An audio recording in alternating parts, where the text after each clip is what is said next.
Hi everyone, let's look over some review questions for hematology. Question 1. A 51-year-old man presents to the ED complaining of increasing abdominal girth. He has a history of chronic alcoholism.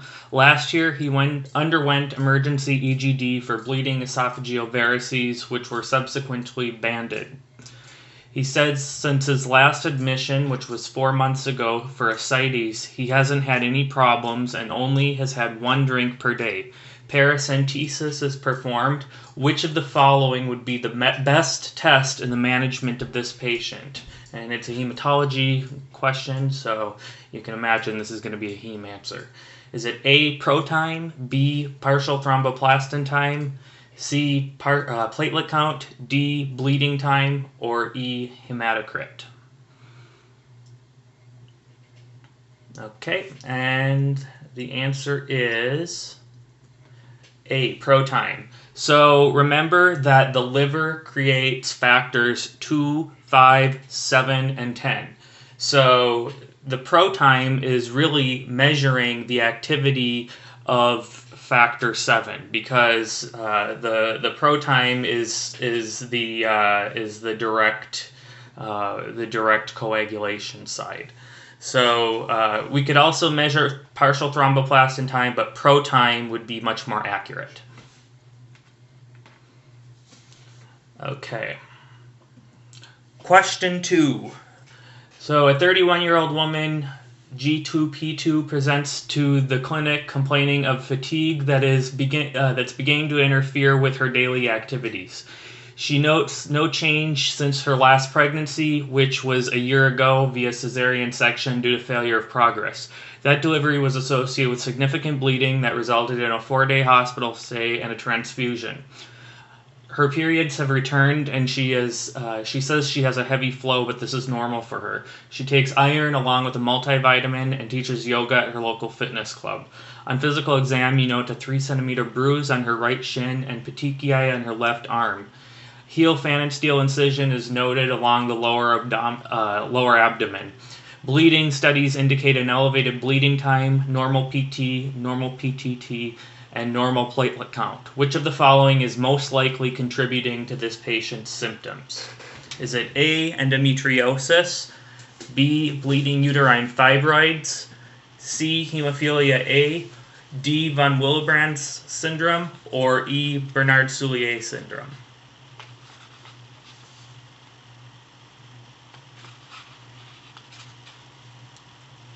Right. And the answer is D, von Willebrand's disease. So there's nothing clinically that will separate this from Bernard-Soulier syndrome, but the question is which of the following is most likely, and von Willebrand's disease is a very common disease. Bernard-Soulier is rather uncommon. So if we wanted to be sure which of the two they are, there's a test we can do. But first off, how do we know that it's either von Willebrand's or Bernard-Soulier? Well, we've got the fact that she's a heavy bleeder. She's got these petechiae and she's got these bruises which are unexplained. And on her bleeding studies, she's got an elevated bleeding time, but she's got a normal platelet count and a normal PT and a normal PTT. Bleeding time is managed by the platelets. So if you have a defective platelet count or a defective platelet itself, if you have a quantitative or a qualitative defect in platelets, you're going to have an elevated bleeding time. It has nothing to do with factors. So bleeding time strictly has to do with platelets. If your bleeding time is elevated, something's wrong with your platelets, either in how they are acting or in how many you have.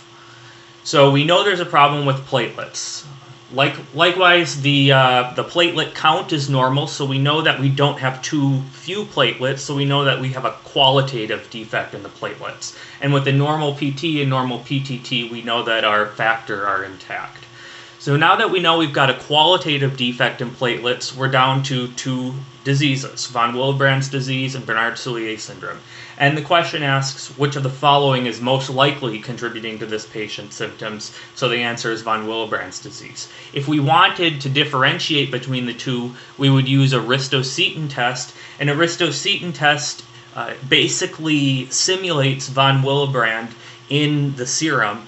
And so with Bernard-Soulier syndrome, since the defect is GP1B and there's a perfectly normal amount of von Willebrand's factor, adding the von Willebrand's factor is not going to change anything. So it would be a defective test which continues to be defective. With von Willebrand's disease, since the platelet is essentially normal but doesn't have von Willebrand's factor, when we add von Willebrand's factor, it will normalize. So you'll have an abnormal test, but then it becomes normal when you add the von Willebrand's factor. If that confuses you, go back to the platelet bleeding section, and I describe that in greater detail.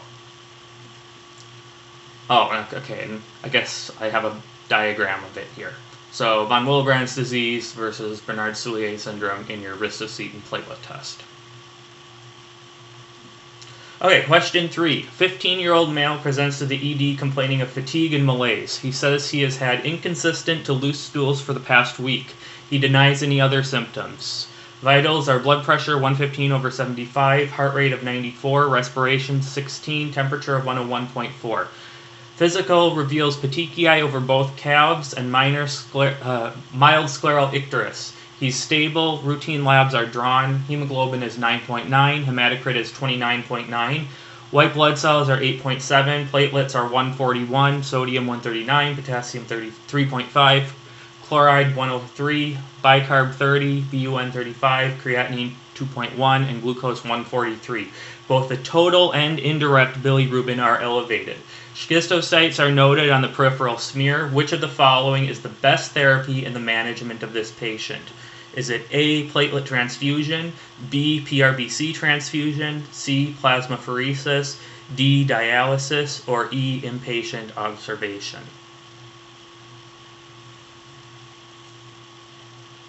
All right. So the answer here is C, plasmapheresis. So this kid has TTP HUS. He's got hemolytic uremic syndrome in addition to thrombotic thrombocytopenic purpura. How do we know that? There's a few hints in here. First of all, let's look at what signs of thrombotic thrombocytic purpura he's got. What is thrombotic thrombocytopenic purpura, TTP?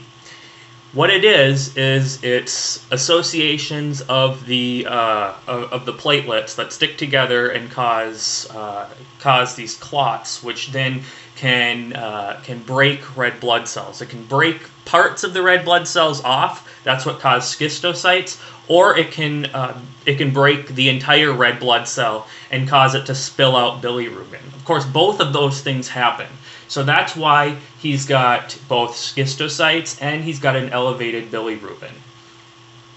In addition to that, when you have all of these thrombocytes, these platelets clumping together, when you have TTP, that's what happens, your platelet count actually goes down. Now, your mass of platelets in your bloodstream is the same, but platelets are sticking together. So when your platelets are being counted, the machine counts it as fewer because it counts pieces of platelets, not platelet mass.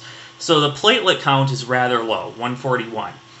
And so that's what's causing the petechiae and any other bleeding symptoms. So based on that, we know, and also the history of inconsistent to loose stools suggests a possible infection, namely Shigella. And Shiga toxin is a prominent cause of hemolytic uremic syndrome. So these two tend to happen in consort. They can happen separately, but they also can tend to happen together, and that's what's happening here. So you have the diarrhea, and then you've got the drop in platelet count with petechiae and elevated bilirubin, and then the low platelet count, and that's TTP-HUS. What do we do in TTP-HUS? We do plasmapheresis. If this kid were to only have hemolytic uremic syndrome, we wouldn't do anything. But because he's got TTP, we need to do plasmapheresis. I shouldn't say we wouldn't do anything for HUS. We would watch him. But because he has TTP, we need to do plasmapheresis. We don't do platelet transfusion in TTP. That would worsen things because the problem is not with the platelets. All right. Question 4. A 9-year-old presents to the clinic with his parents for an annual physical. You immediately notice that he appears pale and looks somewhat fatigued. His mom says his diet hasn't changed, but that he has been a bit more calm and he hasn't been playing football, even though he normally does this time of year. She attributes it to him growing up. On physical exam, you notice some mild bruising on his left arm. He says he doesn't know how it got there. Routine labs are drawn. Hemoglobin is 7.3, hematocrit is 22.1, white blood cells 3.3, platelets 101, sodium 141, potassium 4.1, chloride 103, bicarb 28, BUN 15, creatinine 1.1, glucose 106. Peripheral smear is significant for myeloblasts. Which of the following is the next step in the management of this patient? A. Patroid blood cell transfusion. B. Bone marrow biopsy. C. Chest x-ray. D. Iron supplementation. Or E. Referral to social services. Okay. I'll give you some time here. And the answer here is B. A bone marrow biopsy. So this kid has Pancytopenia. He's got low red blood cells, low white blood cells, and low platelets. That is an absolute indication in a child to get a bone marrow biopsy. And also because he's got myeloblasts too. That's also a big hint. So when a kid has Pancytopenia, you should be getting a bone marrow biopsy. And especially if he's got myeloblasts in his blood. You want to be checking the bone marrow because most likely this kid has either ALL or AML leukemia. Iron supplementation would not be useful here just because he hasn't changed his diet and he's got low white cells and low platelets too. If it were just low hemoglobin, then you'd probably get an iron study and possibly then look into iron supplementation. And referral to social services is inappropriate here because, again, there's a medical reason for him to have bruises. If there weren't a medical reason for him to have bruises, and perhaps there were bruises from different ages of bruises, and for perhaps different distinct shapes of bruises, then referral to social services may be useful. I want to go back real quick to question 3. Another reason, I don't know if I talked about it, another reason that you know this kid has hemolytic uremic syndrome is because his creatinine is high. So that's uremia. His BUN and creatinine are both high. So, okay. Question 5. A 64-year-old man presents to the clinic for his annual physical. He denies any changes since last year. He's 5'11", 175 pounds, maintains an optimal lipid profile, and exercises daily, although he does say he enjoys a steak every couple days. He takes an aspirin and a multivitamin. He is current on all vaccinations and health maintenance procedures. Routine labs reveal hemoglobin of 10, hematocrit of 30.2, white blood cells of 8.7, platelets of 364, MCV of 73, sodium of 140, potassium of 3.6, chloride of 98, bicarb of 25, BUN of 2.1, creatinine of 1.4. The peripheral smear shows hypochromic red blood cells. Which of the following is the best next step in the management of this patient? A. CT abdomen, B. stool guaiac test, C. colonoscopy, D. iron supplementation, or E. hold aspirin.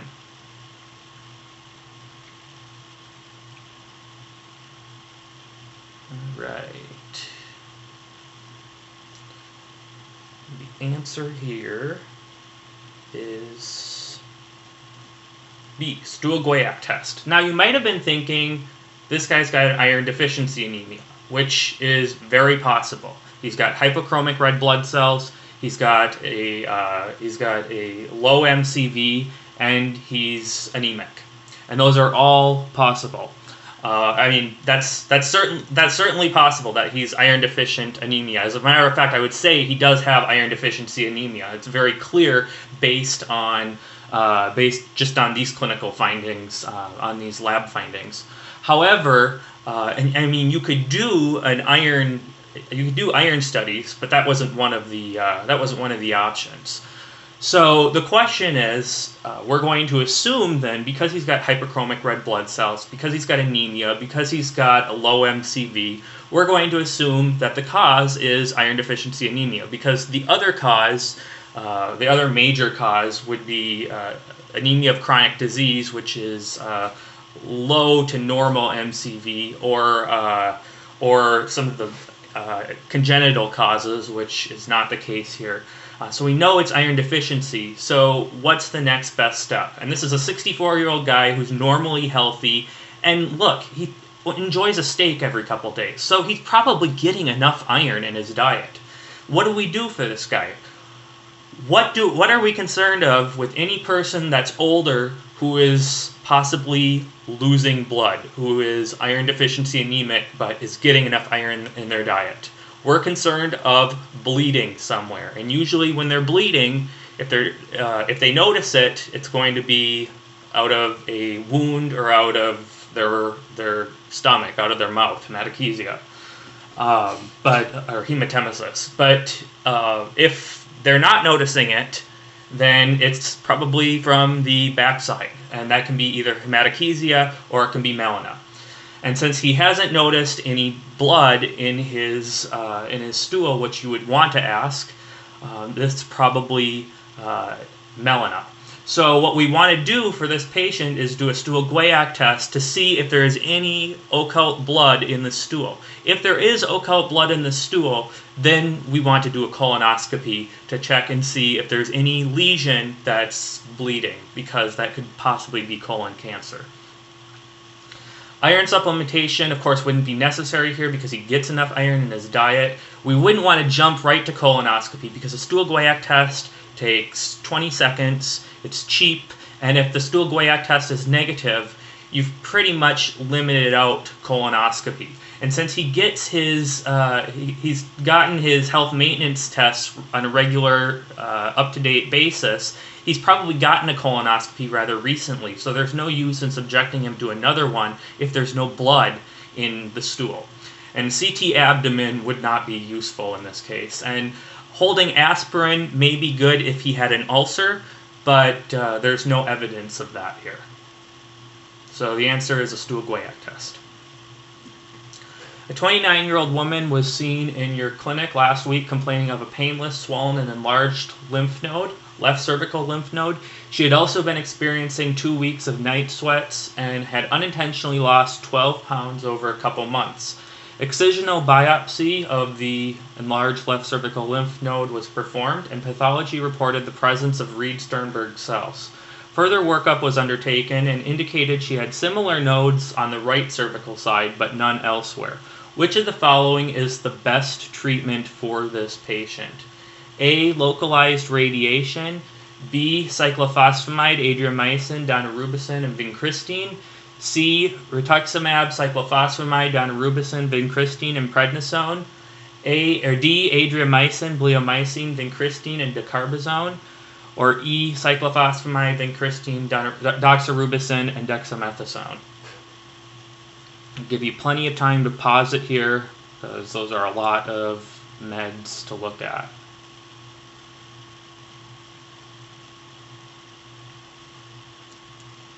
Okay.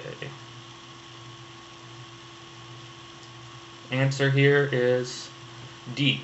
So this is a patient with Hodgkin's lymphoma. We know it's Hodgkin's lymphoma because it has Reed-Sternberg cells. Remember, for the USMLE Step 2 and 3, you don't need to know how to look at pathology, but you need to know some of those pathology keywords, and Reed-Sternberg cells are one of them. So this is a patient who has bilateral lymph nodes that have Hodgkin's lymphoma. So because she's got them bilaterally, not just in one spot, we know that she's got stage 2. And because there's none anywhere else, meaning none below the diaphragm, it's stage 2, not stage 3.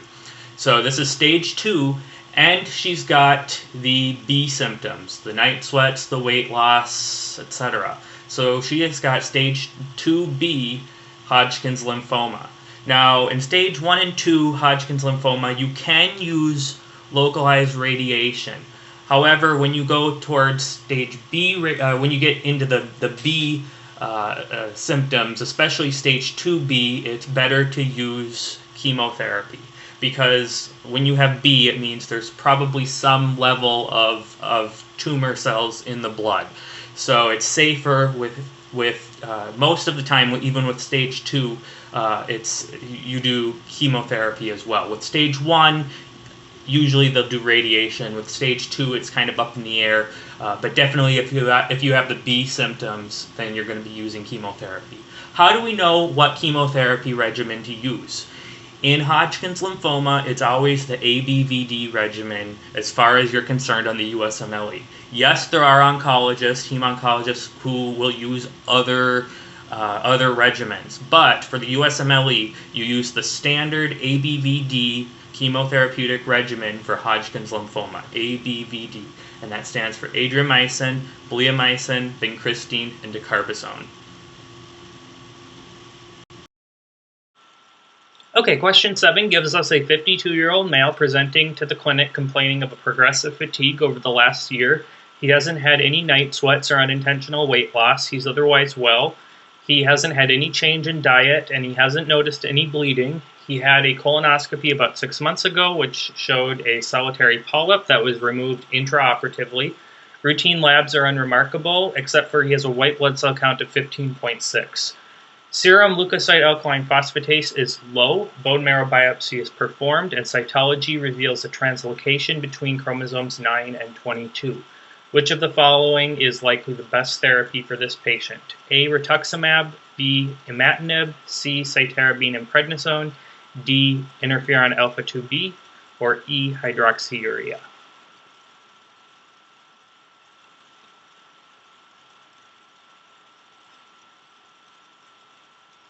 All right, I'll give you some time to think about this one, and you can pause here. All right, so the answer is B, imatinib. So what do we have here? We've got an older guy who is coming in complaining of this progressive fatigue. Now, normally we worry about progressive fatigue because we think of bleeding, and bleeding would make us think of colon cancer. That would be our first go-to as far as things that could be really bad.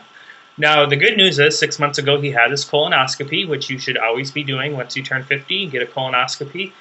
And it didn't show anything other than one polyp that was removed intraoperatively. And I probably could have added here that it was a benign polyp. But either way, he had 6 months ago, the polyp removed, that was it. So we don't really know where the bleeding is coming from. However, the first thing you should think of anytime somebody's got chronic fatigue or progressive fatigue is possibly anemia. Even though we don't know if there's any bleeding going on, it's possible that the patient might not notice any bleeding, and so we want to check for that first. And checking for anemia is as simple as getting a CBC. So we get a CBC and we find out he doesn't have anemia, but he does have an elevated white count. So that's interesting because he's otherwise well, he doesn't have any signs of infection. And anytime you have a patient with an elevated white count who has no other signs of infection, if he had signs consistent with pneumonia, we would expect a white blood cell count. But if you have an unexplained white blood cell count, then we want to know about those white cells, because it's possible that there could be something going on here that is along the lines of a dyscrasia, like a cancer. So we get something called a leukocyte alkaline phosphatase. Now, I could have ended this question and have said, which of the following is the best next lab to get? And a leukocyte alkaline phosphatase would have been the answer. And this is important because what leukocyte alkaline phosphatase tells us, or LAP, L-A-P, tells us is whether or not this elevated white count is just a leukemoid reaction, which is a normal spontaneous elevation in white cells, or if this is something more insidious going on. And what I like to think of it is a leukocyte alkaline phosphatase, and this is really the truth.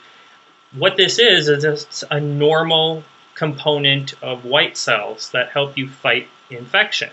And so if the leukocyte alkaline phosphatase is high, that's normal. We would expect that if you have a high white count, you have a high leukocyte alkaline phosphatase, because that's part of white cells.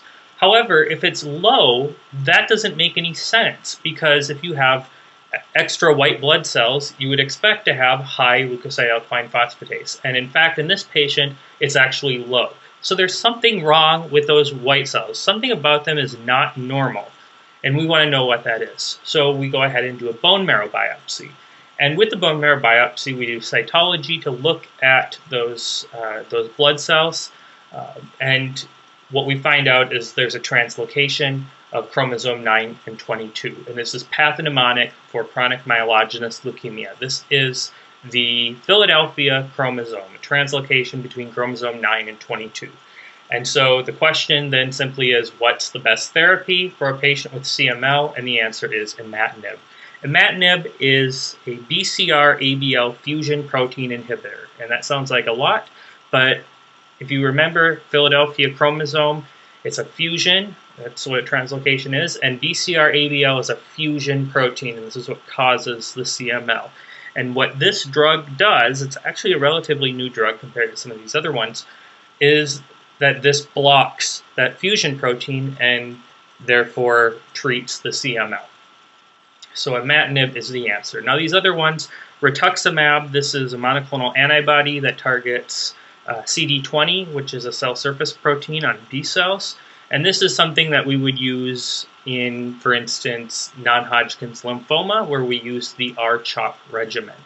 Cytarabine and prednisone would be appropriate for acute leukemias, AML, ALL, can also be used for some lymphomas. This is also, cytarabine is also called ARA-C, and that's simply an anti-metabolite, pyrimidine anti-metabolite. It looks like cytosine, fools your cells into thinking it's cytosine, but really it's sort of a Trojan horse, and that helps our with the acute leukemias. Interferon alpha-2b is really not used in chemotherapy. It's used for hepatitis C, chronic hepatitis C. And then hydroxyurea is also used as part of chemotherapy, but this is used for essential thrombocytopenia. It can also be used for polycythemia rubra vera.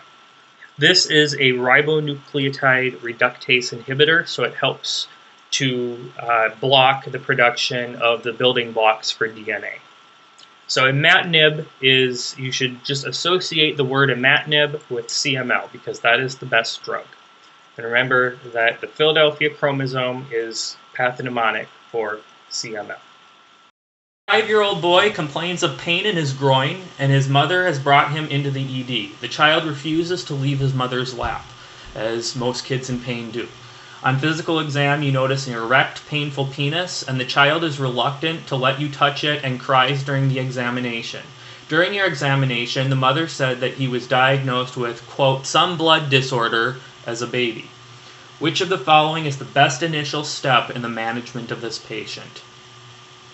A, oxygen and morphine, B, oxygen and acetaminophen, C, morphine, D, acetaminophen, or E, hydroxyurea.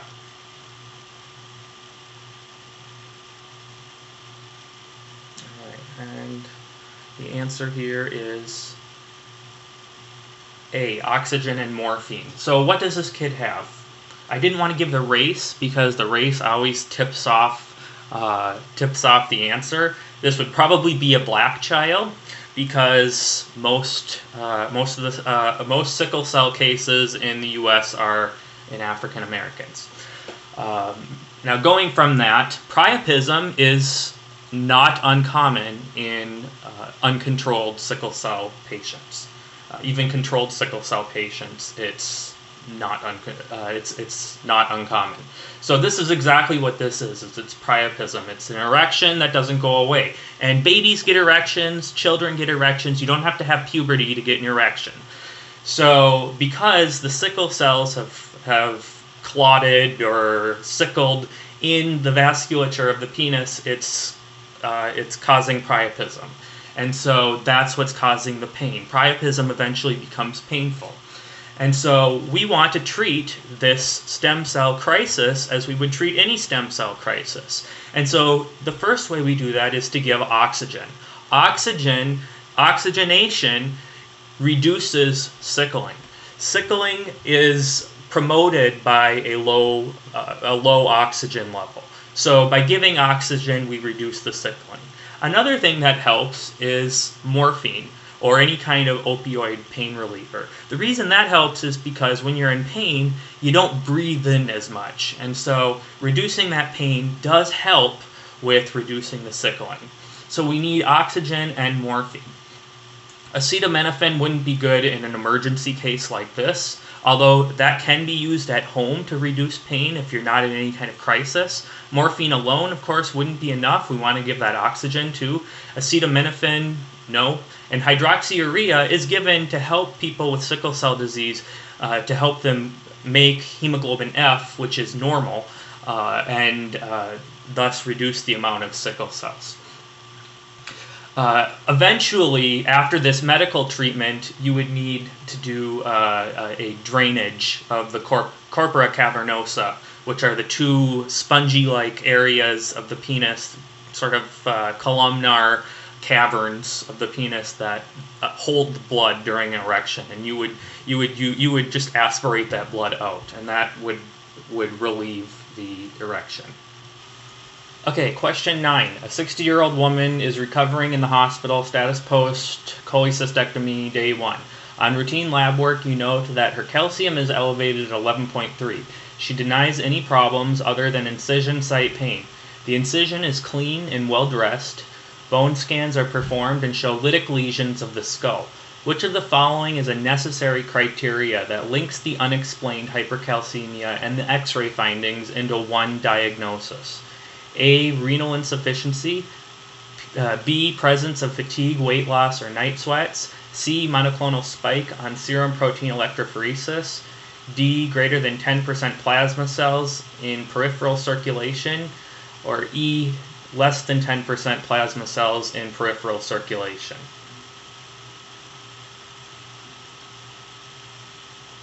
All right.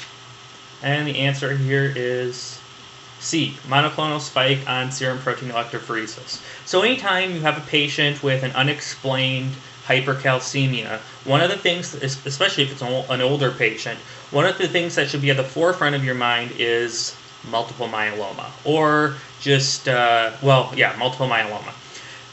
Now, sometimes a patient can have an elevated calcium level because of certain drugs they're taking, like if they're taking antacids or if they're taking certain diuretics.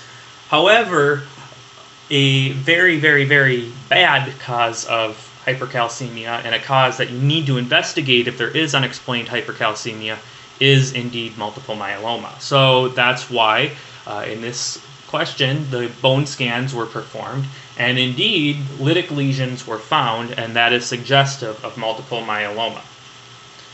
So what is going to tie this all together?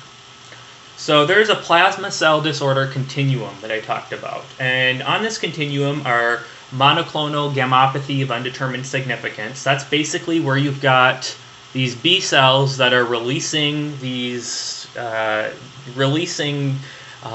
IgGs or whatever antibody it is. They're releasing antibodies, a clone of antibodies, and we really don't know why. There's really no other symptom. Smoldering myeloma is when the patient has that M spike, but also on bone marrow, they've got 10% or more plasma cells in the bone marrow biopsy. So the big difference between MGUS and smoldering myeloma is that MGUS, the bone marrow biopsy, has less than 10% plasma cells in the bone marrow. Smoldering myeloma has more than 10%. But both of them have the M spike. Neither of them, however, have the Crab signs, and Crab signs are signs indicative of actual multiple myeloma. So C would be hypercalcemia and any symptoms related to hypercalcemia. R would be renal insufficiency, A would be anemia, and B would be bone lysis, or the lytic lesions. So all patients with plasma cell disorders, plasma cell dyscrasias here, have that M spike. Even in the least severe, monoclonal gammopathy of undetermined significance, they have the M spike, even though they don't have the Crab symptoms and their bone marrow is normal. With smoldering myeloma, they have the greater than 10% plasma cells, similar to multiple myeloma, and they have the M spike, but they don't have the symptoms. With multiple myeloma, you've got all of it. You've got an M spike, you've got Crab signs, and you've got greater than 10% cells on bone marrow. Look back on this, I said peripheral circulation, not bone marrow. Keep an eye on that. So, it's these Crab signs that distinguish multiple myeloma from MGUS or smoldering myeloma, but you have to have the M spike in order to have this disease at all, in order to have any of these plasma cell disorders. So we already know that she's got the Crab signs. So the question now becomes, what's needed for diagnosis? Is it the M spike or is it the plasma cells on bone marrow?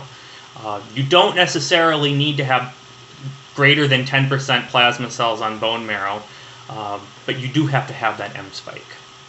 M spike is always needed to tie together Crab signs and the plasma cell, the elevated plasma cells in the marrow, to tie it together to multiple myeloma. Hopefully that wasn't too confusing. Sorry if I made it confusing.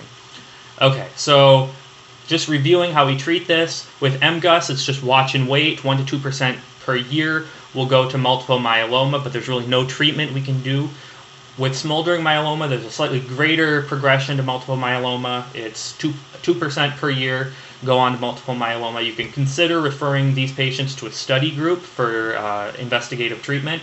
And for multiple myeloma, we use chemotherapy and autologous bone marrow transplant. And what kind of chemo do we use? Well, of the patients who have multiple myeloma, if they're healthy, namely if they're under 70, don't have any comorbidities, we use CVAD. And CVAD is cyclophosphamide, vincristine, adriamycin, and dexamethasone. After that point, we transplant them with the autologous bone marrow transplant, and after that, we have them on melphalan or thalidomide. Patients who are fragile, who wouldn't survive the bone marrow transplant or the CVAD chemotherapy, we just treat them with melphalan and thalidomide, and that will prolong their lifespan with the myeloma. Okay, question 10. A mom and dad bring their 6-year-old son into the clinic because teachers have told them he appears tired and listless throughout the school day.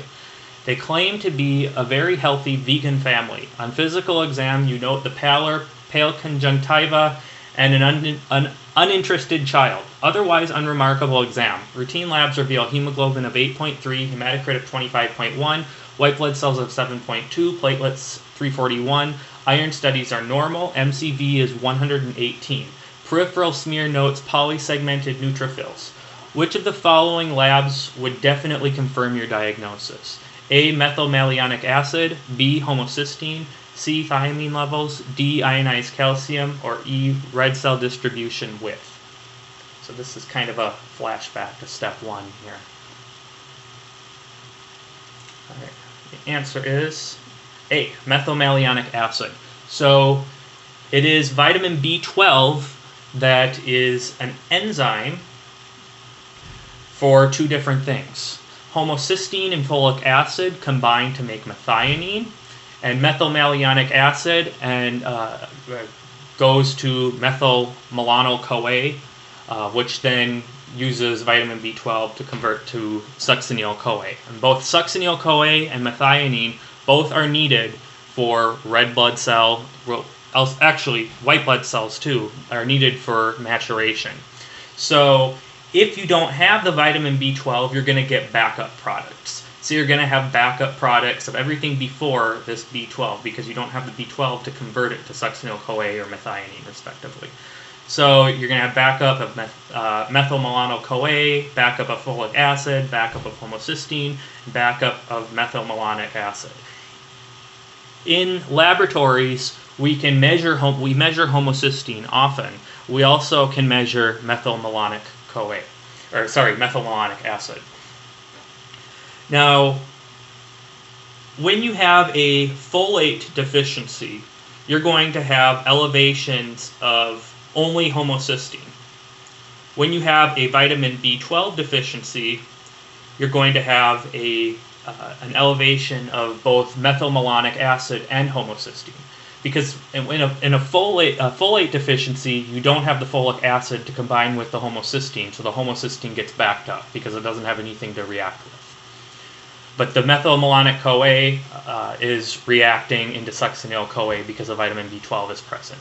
If you've got a B12 deficiency, though, because both pathways use the B12, you're going to get a backup of both methylmalonic acid and homocysteine. So if you were to order a homocysteine, yes, it would be elevated, and that could tell you have a folate deficiency or a B12 deficiency, but you wouldn't be able to differentiate between the two. So the methylmalonic acid level, the MMA level, is going to tell you specifically if the patient has a B12 deficiency. If the methylmalonic acid level is high, the patient has a B12 deficiency. You can bet that this same patient would have an elevated homocysteine level too. So, but methylmalonic acid is indicative of a B12 deficiency. If you have any questions, definitely write under the comments. Okay, so this is continued from the last question. After an outpatient therapy, which of the following would you tell the parents? A, your vegan diet is unhealthy and not appropriate for your son. B, consider adding tofu to his diet. C, your son needs to consume more foods like spinach and tomatoes. D, you should consider giving your son a multivitamin, particularly one that contains vitamin B12. Or E, you should consider giving your son a multivitamin, particularly one that contains folate. And based on what I explained from the last one, you can probably figure out what this is. So the answer here is D. So since vitamin B12 is the problem, we need to make sure he's getting B12. And that's possible for vegans because you can take a vitamin, an over-the-counter pill vitamin that's got B12 in it. And that's really the major thing that's problematic in the diets of vegans. Also, calcium can be a problem, but vitamin B12 is really the only thing that's seriously problematic. Confronting parents is generally not advisable in most situations, and definitely beating them up about their vegan diet is not going to be something that they're going to be open towards. Tofu doesn't have a good amount of B12. B12 primarily comes from animal products. Your son needs to consume more foods like spinach and tomatoes. Spinach and tomatoes are sources of folate, and that's not a problem for vegans. As a matter of fact, they get plenty of folate. Folate is in vegetables, greens.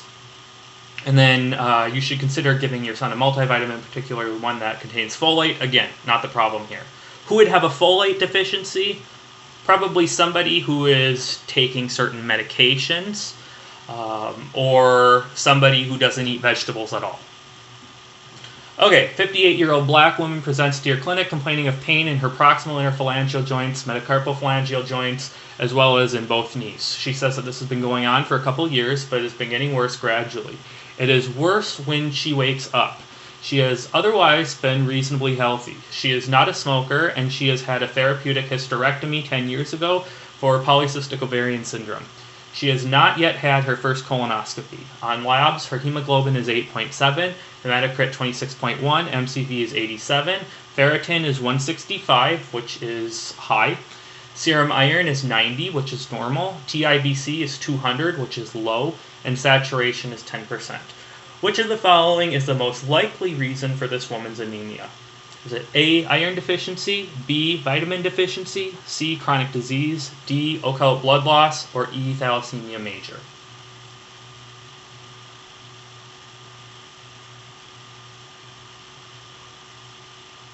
Alright, and the answer here is chronic disease. So even though I didn't tell you this, she appears to have rheumatoid arthritis based on the symmetricity and the distribution of her joint pain, the fact that it's been going on for a while, and she's reasonably healthy, and that it's worse when she wakes up. So that is very suspicious for rheumatoid arthritis, although we don't know if she's got that. She's not diagnosed with that. Iron deficiency is unlikely, given that her ferritin is normal. Her serum iron is a little low, but that doesn't necessarily indicate iron deficiency. Her TIBC is low. That also goes against iron deficiency. So what this is anemia of chronic disease. She's got a high ferritin and a low TIBC, which means that the cells are retaining ferritin and they're not incorporating it into hemoglobin. So how do we remember all these? Okay, we have serum ferritin, which is the iron in your serum. There's not a lot of it, but you do have some iron in your serum, just like you have some sodium and potassium and sulfate in your serum. So that's serum ferritin. Sorry, I was just speaking about serum iron. Serum ferritin. So serum ferritin is where is the protein that holds on to iron, because iron's not soluble. The serum iron is the little amounts of iron that is dissolved ionically in your serum.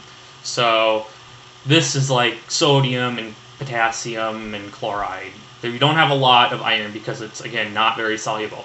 Serum ferritin is iron bound to a protein and carried around in your serum. TIBC is your binding capacity, and then this is how the cells look. So in iron deficiency, your serum ferritin is low. Why is it low? Because you don't have enough iron. Serum iron is, of course, also low because you don't have enough iron.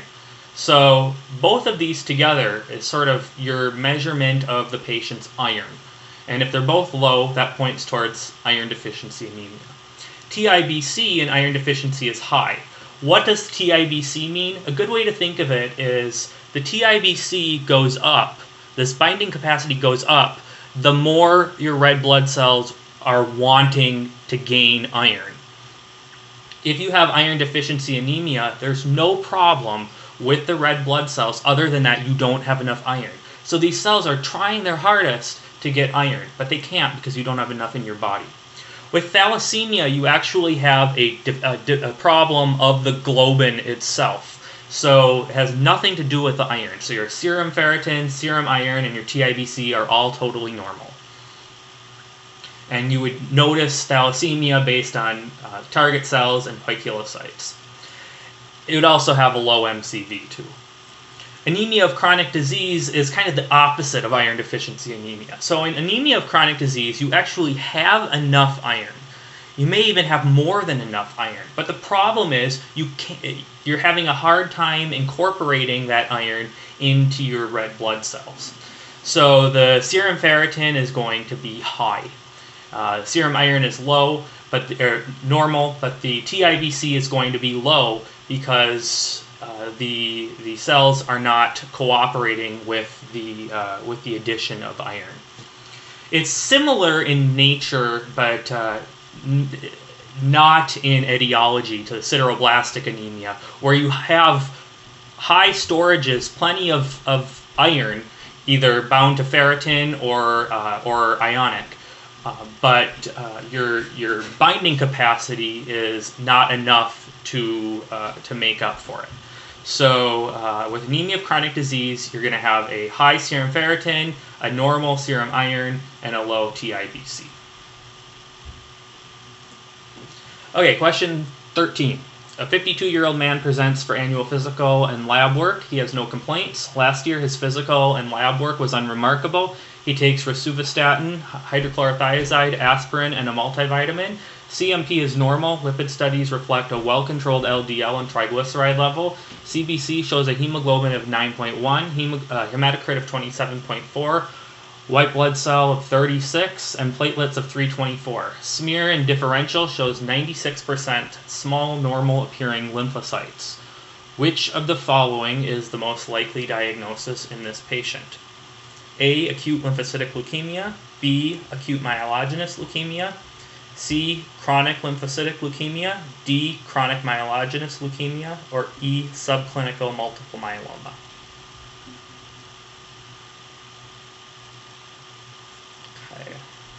The answer here is C, chronic lymphocytic leukemia. So you kind of have an idea that this is a lymphocyte problem, because when you look at the differential, it's 96% lymphocytes, and that's not usually how it goes. Lymphocytes are a lot lower than that in normal blood.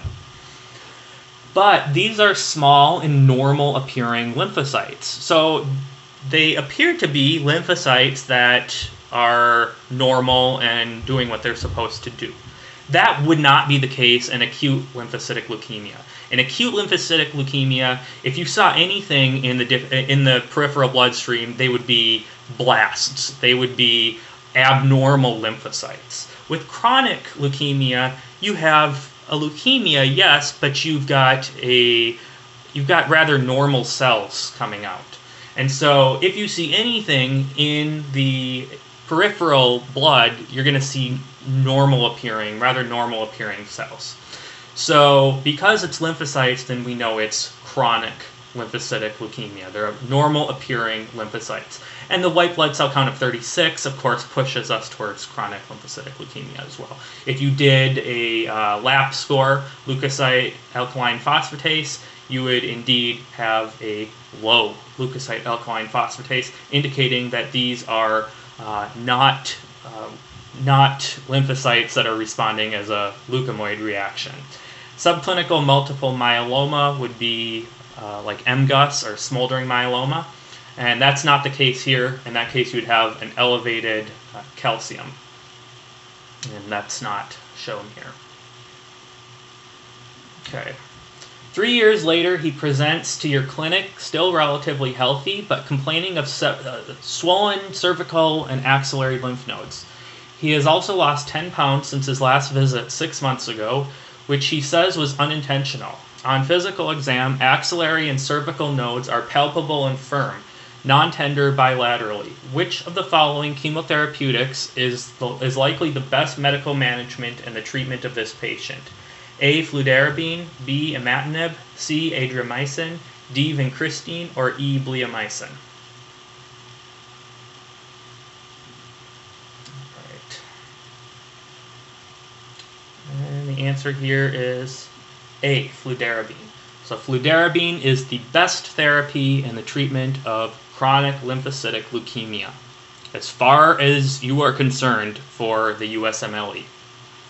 Now, again, you may work under hem-oncologists who use different drugs, but fludarabine is the traditionally used drug for the treatment of CLL as of 2013.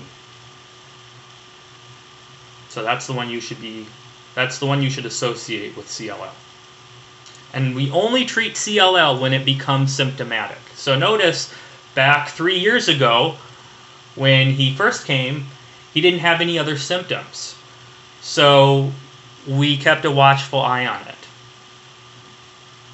Once he starts developing symptoms, it is then indicated, and those symptoms can be like B symptoms, like he's got down here, or it can be the swollen lymph nodes. Then we begin treating him with fludarabine. Okay, question 15. A 58-year-old woman is admitted for left-sided substernal chest pain. EKG reveals ST elevation and leads to 3 in AVF. Cardiac enzymes are significantly elevated. The pain started only 45 minutes ago, therefore she is administered TPA. She is admitted to the ICU for post-MI care and is recovering comfortably. Heparin has been initiated per protocol. On day 3 of admission, her CBC comes back with a hemoglobin of 12.1, hematocrit of 35.8, white blood cell of 10.8, and platelets of 32. Which of the following is the most likely cause of the thrombocytopenia?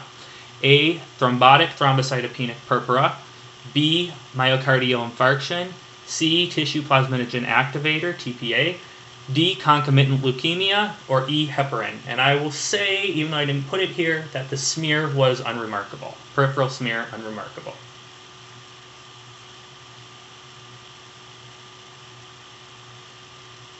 Okay. Answer here is E, heparin. So heparin has a tendency, but doesn't frequently cause thrombocytopenia.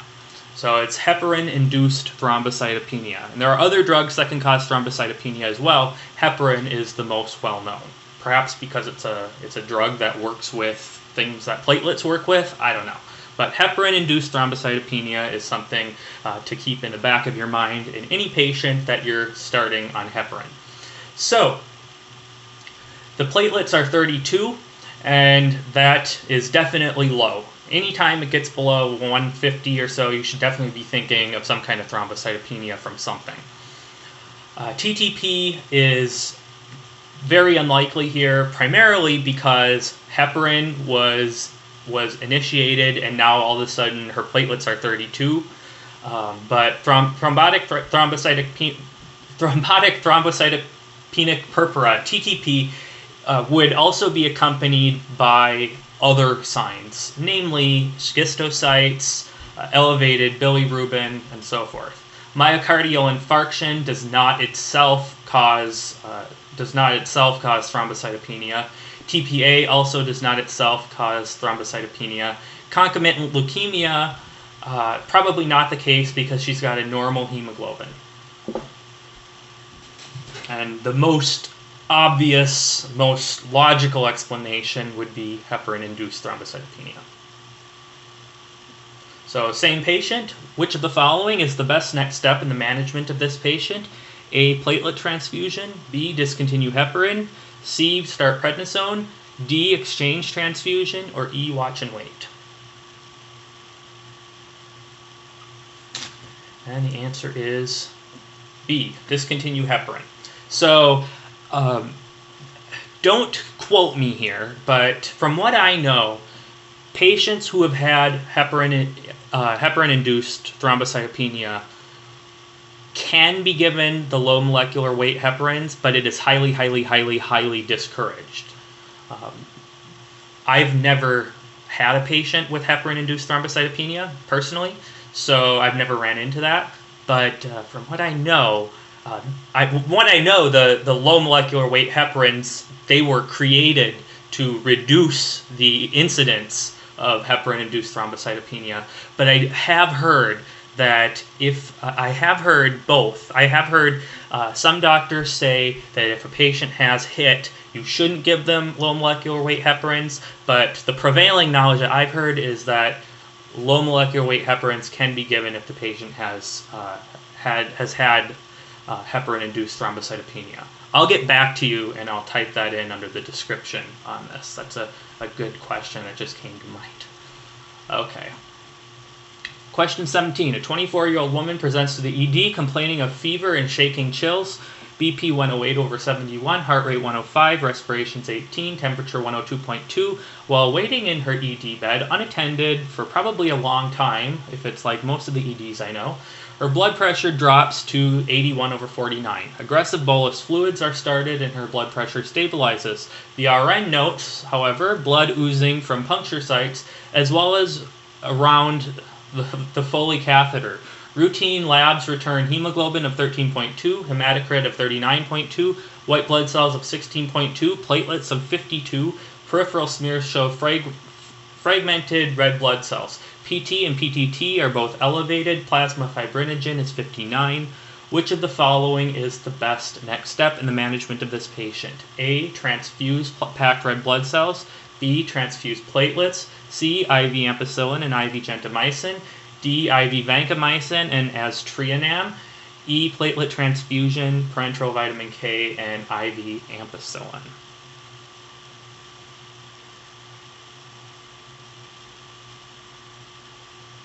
Right. Answer here is C, IV ampicillin and IV gentamicin. So now that we've got fluids started, because this patient has DIC, disseminated intravascular coagulation, we need to get the underlying cause fixed. So, one of the most common underlying causes, I'll say the two most underlying causes are sepsis and trauma. So, because she's got a fever, that makes us think that it's likely sepsis. So we want to give empiric antibiotics, and whenever you think of empiric antibiotics, you should think IV ampicillin and IV ampicillin and IV gentamicin.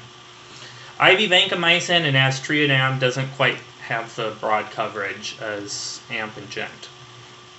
So this is DIC, and DIC has all the features of TTP and all the features of ITP. However, in addition, DIC has an elevated PT and elevated PTT because you're getting factor consumption. So that's what sets DIC apart. Also, what sets DIC apart is that it's commonly got a noticeable trigger. So shock, trauma, pregnancy, abruption of the placenta, so forth. So IV ampicillin and IV gentamicin. Now, if this woman were pregnant and she didn't have the temperature, then I would go ahead and say that the best next step would be to stabilize her as best you can and deliver her, either by cesarean, certainly by cesarean section. Okay. All that plasma fibrinogen tells you is that you are forming a lot of clots because fibrinogen is factor 2. So you've got a low fibrinogen. Okay, question 18. A 65-year-old woman presents to your clinic complaining of intermittent changes of vision. She says at various points throughout the day she will have prolonged episodes of darkening in her visual field. On physical exam, pupils are equally round and reactive to light and accommodation. Sclera is normal. On fundoscopy, the retina appears healthy. On Snellen eye test, vision is 20/30 in both her left and right eye, which is down from 20/20 last year. There is some gingival bleeding. Dentition is not compromised. Hearing is intact bilaterally. Hepatomegaly is noted to percussion. Patient reports no history of excessive drinking. She's on no medications. Which of the following is the next best step in the management of this patient? A, bone marrow biopsy. B, tissue plasminogen activator. C, serum protein electrophoresis. D, plasmapheresis. Or E, referral to ophthalmology.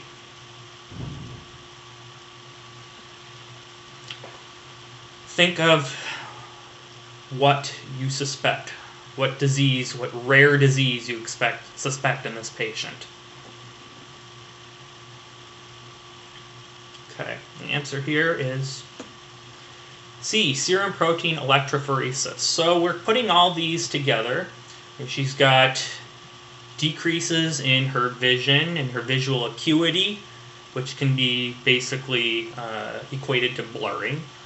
She's got bleeding, and she's got enlargement of visceral organs. Those are all associated with Waldenstrom's macroglobulinemia.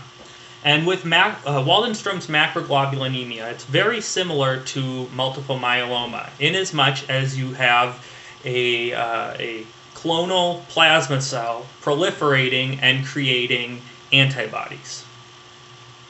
Now, serum protein electrophoresis measures proteins, of which antibodies are a sort of protein, measures proteins in the blood. So it measures them from big to small, and then if it goes up on this amount here on your y-axis, it means there's more of it. And then as you go down the axis, the x-axis, they're bigger and bigger and bigger.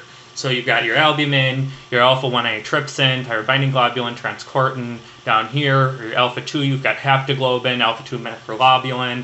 Down to your beta, you've got transferrin, beta-lipoprotein. And then your gamma, remember gamma globulins, you've got your antibodies.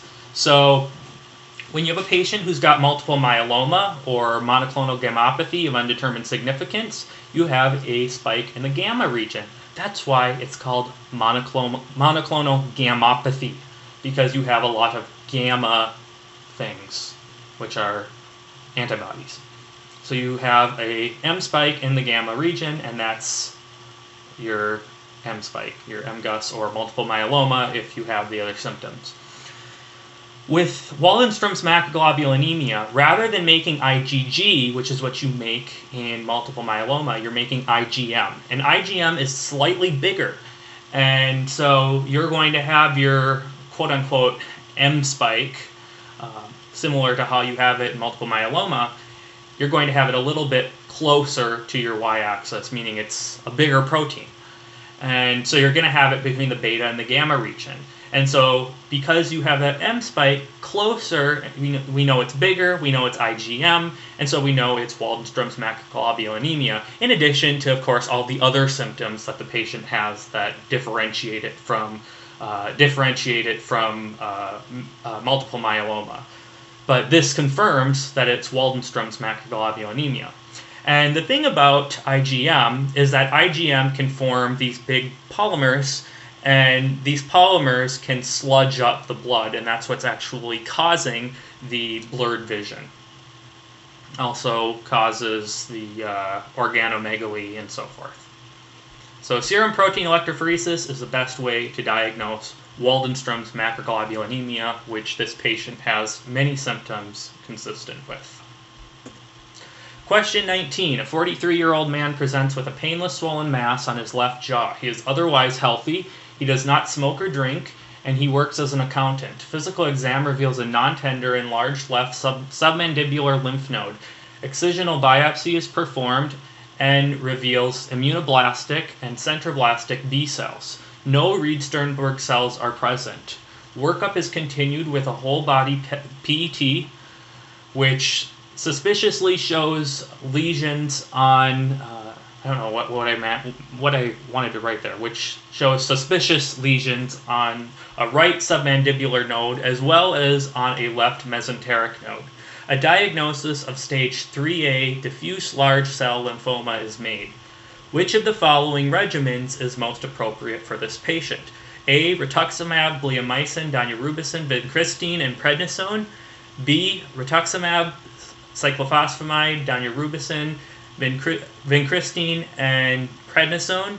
C. Adriamycin, bleomycin, vincristine, and dacarbazone. D. Bleomycin, vinblastine, and prednisone. Or E. Fludarabine.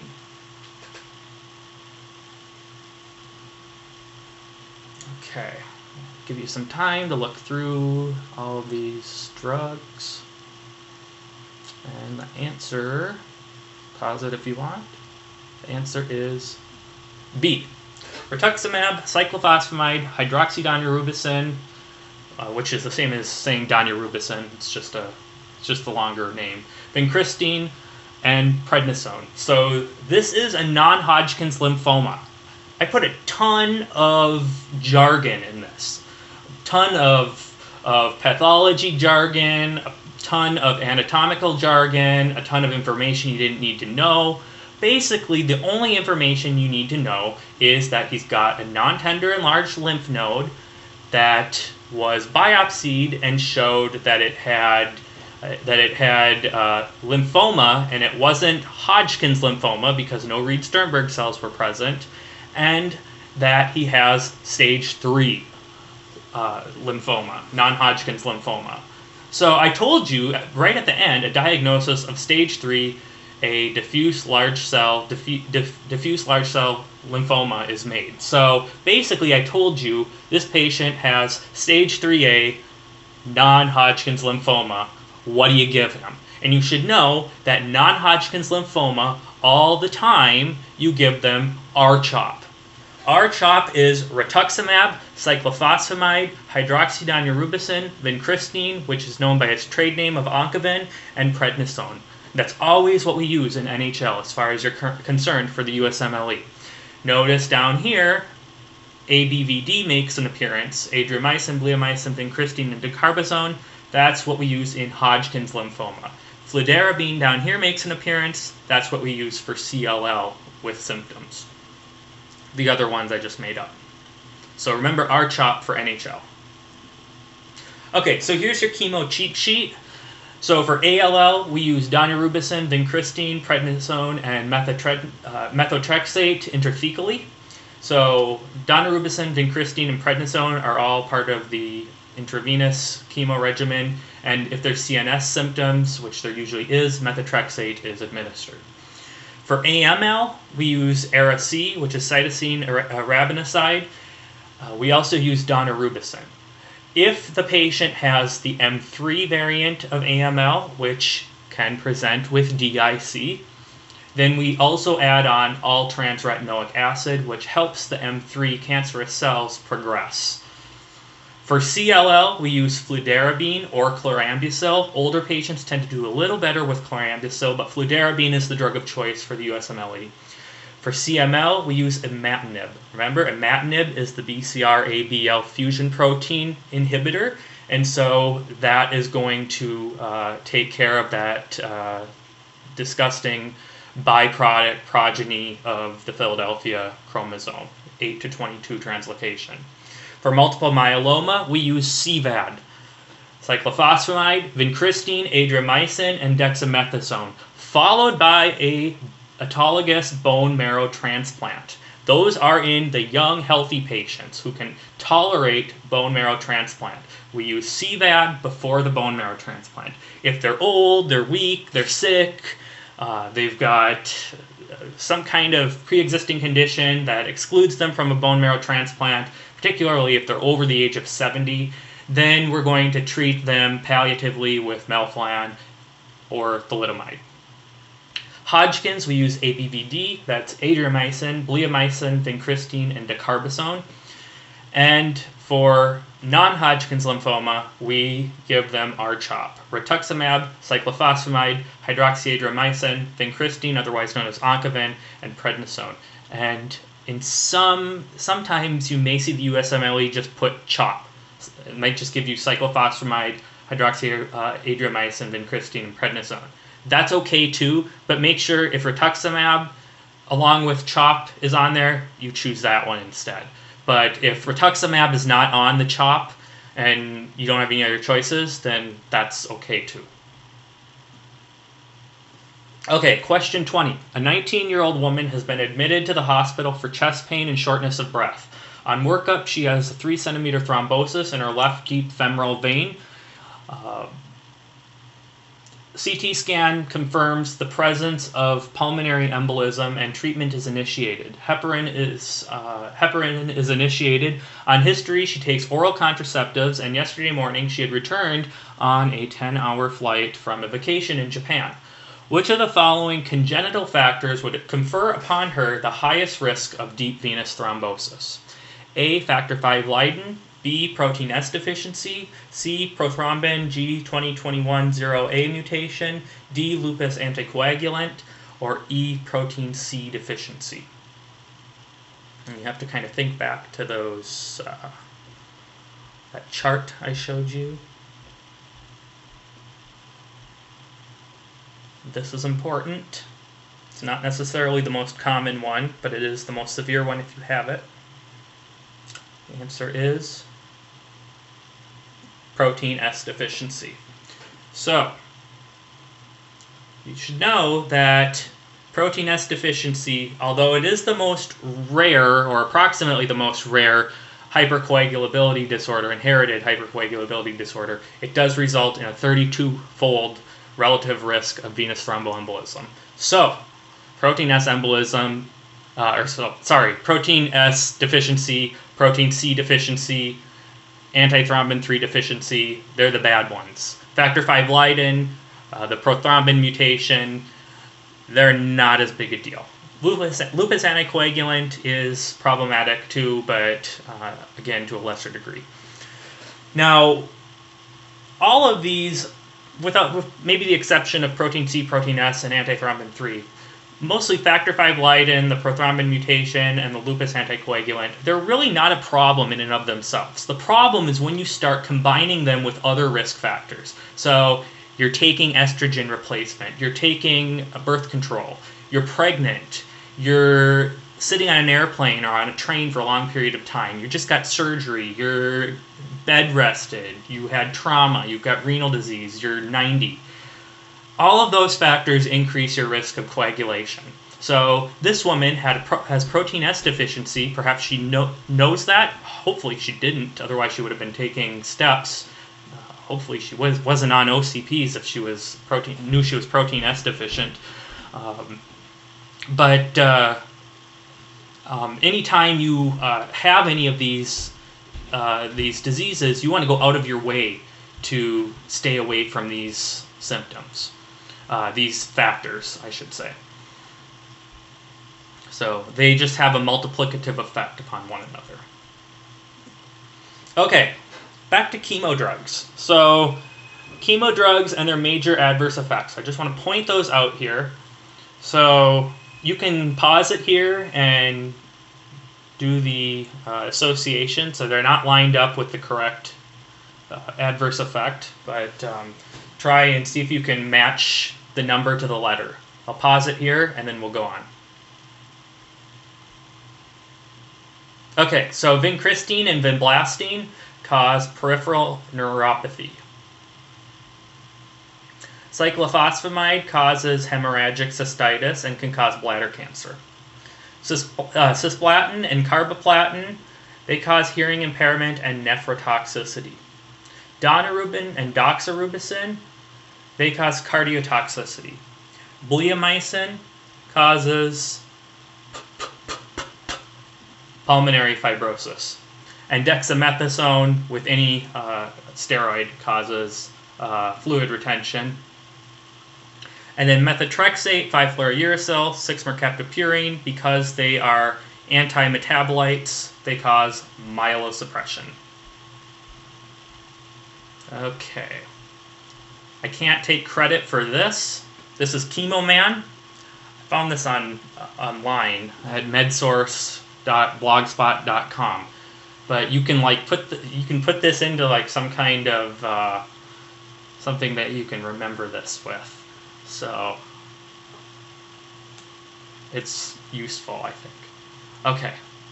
So see, there's the V's for vincristine and vinblastine, and there's the B's for bleomycin, and the D for doxorubicin. That's like the heart there, and the C's are the ears. That's cisplatin and carboplatin, and then there it is again. It's the kidneys. Also remember that you can give Mesna to mitigate some of the effects of cyclophosphamide. Okay, and then I put this together for you. I'm not going to talk about all of this. I just want to go over a little bit. This is the just a review of platelet type, the platelet cycle, and then the coagulation, stabilization of the platelet clot. So we get our immature clot, our then the aggregated clot, and then the mature coagulated clot. So what I really want to point out, since I haven't really talked about these, are the drugs that are used, and these drugs are used primarily in anticoagulating people. And so there's the GP3B2A inhibitors, which remember is, sorry, that's a typo, that should be 3B2A inhibitor, 3B2A. So abciximab, eptifibatide, they both block GP3B2A. And then clopidogrel, prasugrel, and ticagrelor, they decrease the action of ADP. Both of these will reduce the recruitment and the aggregation of platelets to one another. So they're considered antiplatelet drugs. The other ones that block clots from forming in the coagulation cascade are considered anticoagulants. And so that would be heparin and warfarin. Remember, heparin inhibits antithrombin 3, warfarin inhibits the vitamin K factors. And we also have the low molecular weight heparins too. Anything that blocks the platelet cycle, so platelets from adhering to one another, is going to increase the bleeding time. Remember the Risto-Seton test for discerning von Willebrand's, Bernard-Soulier, and Glanzmann's thrombasthenia. And then, of course, any platelet disease is superficial bleeding. With factor disease, the way we discern these are by measuring the factor levels, but we're going to have a hint based on the fact that we'll have a prolonged PT and or prolonged PTT, but a normal bleeding time. And then this is deep bleeding like hemarthrosis, etc. And that is all I've got for you.